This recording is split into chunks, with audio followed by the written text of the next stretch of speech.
8:45. Damos la bienvenida al licenciado Jorge Ortiz, analista en política nacional e internacional, director del programa Decisiones que esta emisora retransmite de FM Mundo los fines de semana. Jorge, bienvenido nuevamente.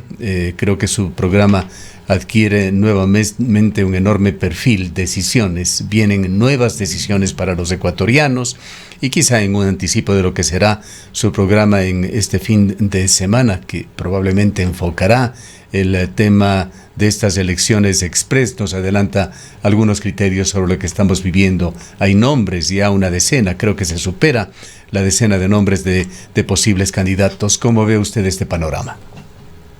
Hola Gustavo, gracias por la invitación, buenos días.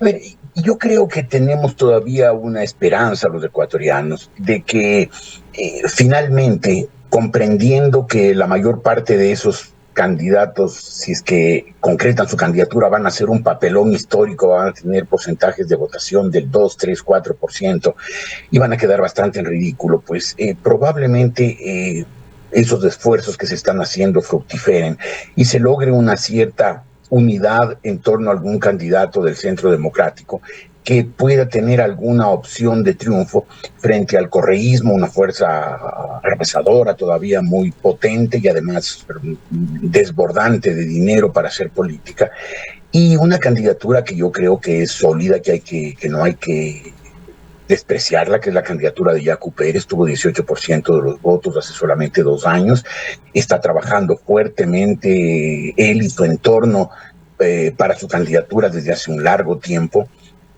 y por lo tanto creo que si es que los aspirantes del centro democrático, del centro derecha, del centro izquierda, se dispersan y hacen todos unos a los otros de chimbadores, pues la segunda vuelta será entre el candidato correísta, posiblemente pésimo, cuya única virtud sea una lealtad canina al señor Correa, y Yacu Pérez, lo cual le quitaría una enorme porción de ecuatorianos que quieren un gobierno serio, correcto, lo que esperaban de Lasso, y Lasso les defraudó, pues se quedarán sin representante y tendrán que la segunda vuelta taparse la nariz y votar por el que les parezca menos pésimo. ¿A quiénes considera usted parte de lo que llama centro democrático de este sector, que no estaría o no sería clasificable ni en la derecha ni en la izquierda ecuatoriana? Yo diría que se podrían clasificar del centro derecha al centro izquierda. Yo creo que ahí han aparecido ya una serie de nombres, muchos de ellos muy válidos, por supuesto, pero si es que se lanzan todos ellos dentro PEL, a todos les va a ir mal, y le va a ir sobre todo muy mal al país. Yo creo que ahí hay un grupo de gente que podrían pensar en unirse, en establecer una plataforma común primero y después una candidatura común, sobre todo partiendo de un hecho: esta es una elección transitoria, es una elección de un presidente por 1 año y medio. Después vendrá una elección más duradera por 4 años.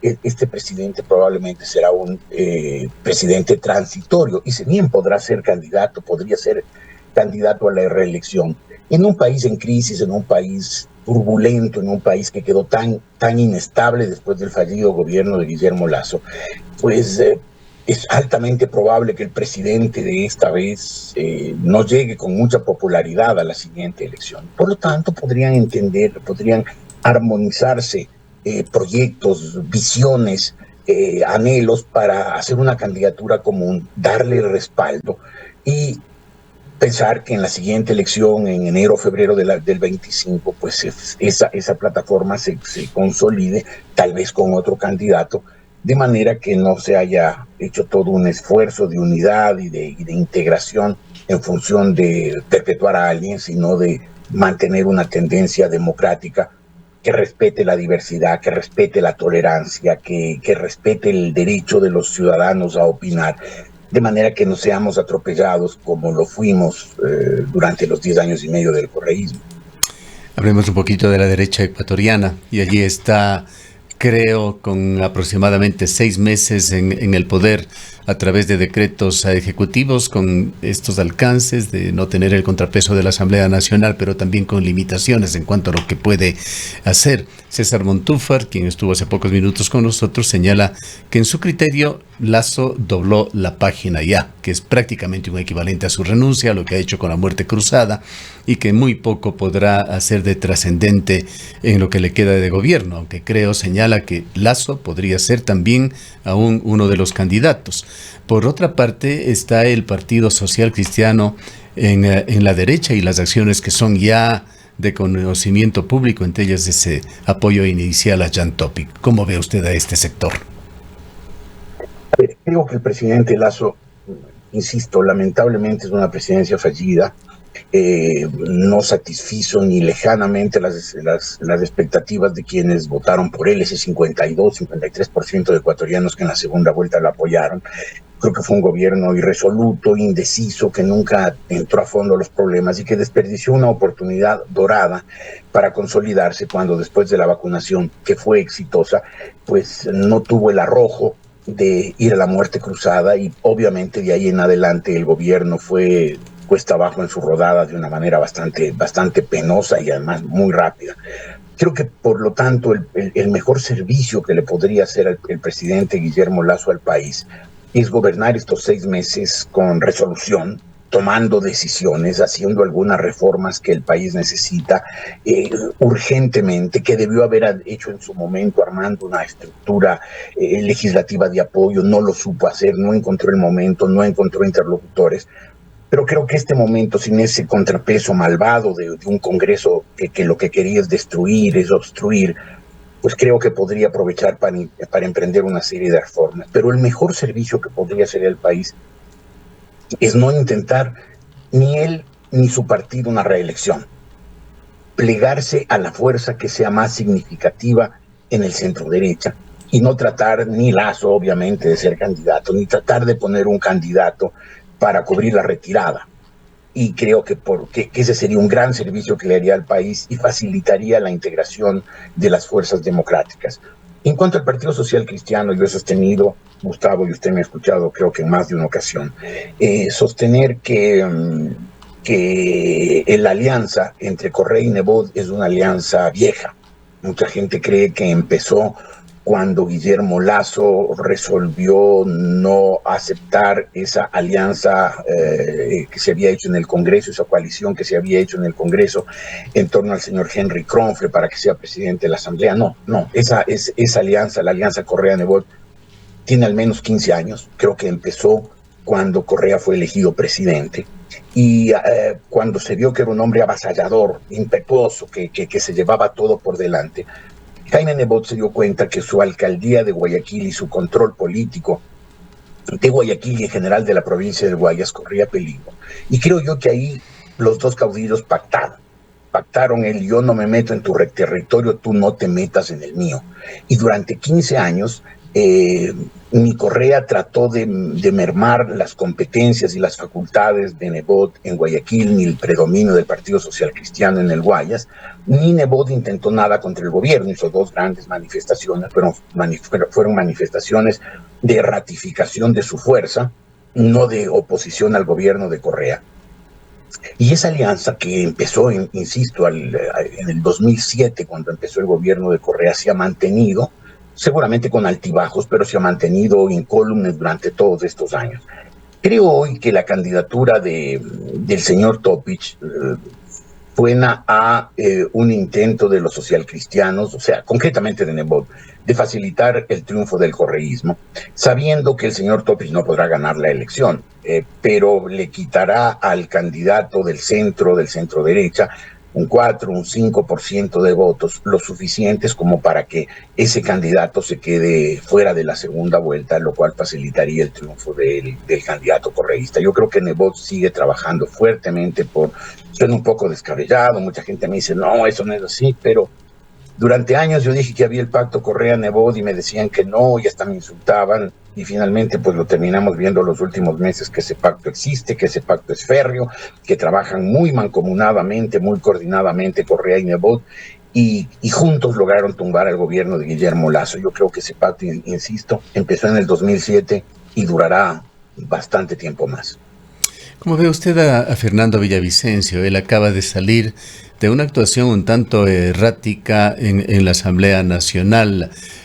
Sobre todo en los últimos tiempos, fue realmente por posiblemente errores. Quizá no existió una predisposición de él en general lo que se generó, pero esa ignorancia del efecto que podía tener uno de los artículos, me parece que el 142 de la Ley Orgánica de la Función Legislativa permitió lo que ha venido, ese proceso casi ejecutivo que se hizo contra el presidente Lasso, sin la necesidad ya de un voto calificado, con solo 70 votos, llevarle a juicio político y al riesgo inminente de una destitución que fue maniobrada por Guillermo Lasso con la muerte cruzada, trayéndonos al escenario actual. Fernando Villavicencio, en sus primeras declaraciones, fue uno de los primeros precandidatos en calificarse como tal, marcó la cancha señalando que estas elecciones serán un enfrentamiento entre el correísmo y el anticorreísmo, y sugirió también la conformación de un gran frente. Luego esto del gran frente lo han replicado varios candidatos que se van ya multiplicando. Fernando Villavicencio ha sido también criticado ya por un discurso fuerte, incluso señalado en una de sus intervenciones de que intervendrá en la justicia ecuatoriana, trayendo malos recuerdos con respecto a este tema de la independencia de poderes. Pero esto como algunos antecedentes muy rápidos. ¿Cuál es su opinión sobre este candidato, Fernando Villavicencio?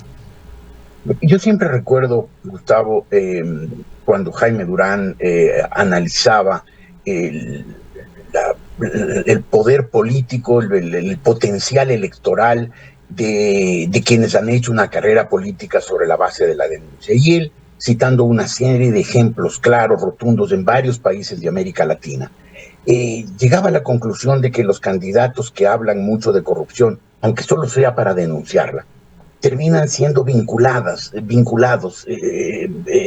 si se quiere, subconscientemente por el votante, termina vinculándolos con la corrupción. Y él decía que estos candidatos hechos a partir de denuncias, una especie de fiscales populares, suelen no tener demasiado éxito a la hora de las elecciones. Y mencionaba una serie de casos de candidatos en diferentes lugares, de políticos que adquirieron notoriedad en sus medios denunciando, que terminaban sin tener éxito electoral, que eran muy reconocidos por la gente por su actitud de fiscales callejeros, pero que terminaban sin tener mucho impacto.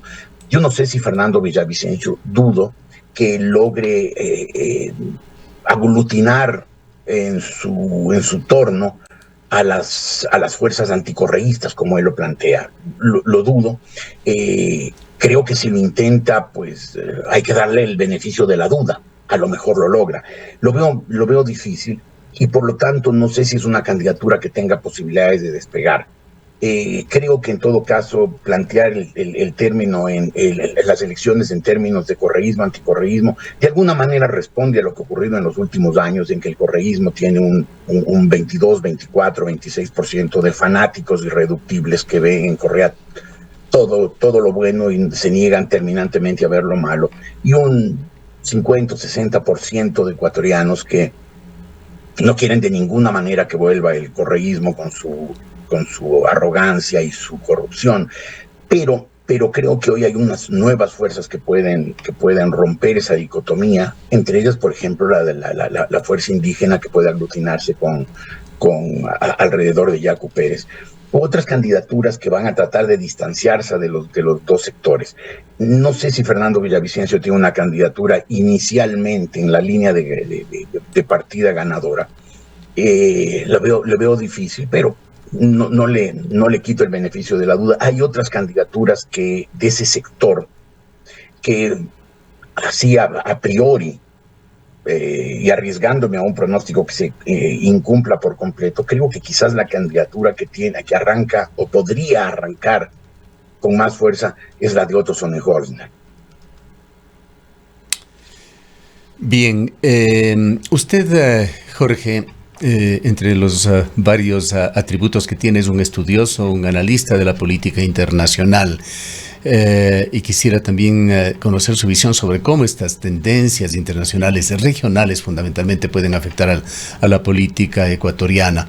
Recordemos que en las últimas elecciones, con excepción quizá de las elecciones para la constituyente en Chile, ha venido triunfando la izquierda en Latinoamérica en las elecciones más importantes, sumando gobiernos a esos gobiernos totalitaristas que existen en América. Me refiero a Honduras, a Venezuela, a Nicaragua fundamentalmente.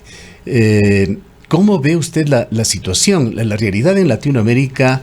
Ese mapa político deja ver que aproximadamente un 80% de la población en Latinoamérica está técnicamente siendo gobernada por gobiernos de izquierda, y más de un 90% de la economía regional, por lo grande que son estos países que están gobernados por la izquierda, está en manos también de la izquierda. ¿Cómo va a operar este tema, las influencias, las tendencias regionales y la ley del péndulo en Ecuador en estas elecciones express? No, yo creo que la ley de péndulo en general funciona, no es una ley absolutamente infalible, no es la ley de la gravedad. Pero, y evidentemente, este momento las tendencias regionales favorecen a la izquierda y en principio pues habría que apostar por la izquierda más que por la derecha en cualquier elección latinoamericana. Sin embargo, creo dos cosas. Por un lado, que no podemos unificar a toda la izquierda. Yo creo que hay dos tipos de izquierdas muy claramente definidas y que están en conflicto cada vez más entre ellas.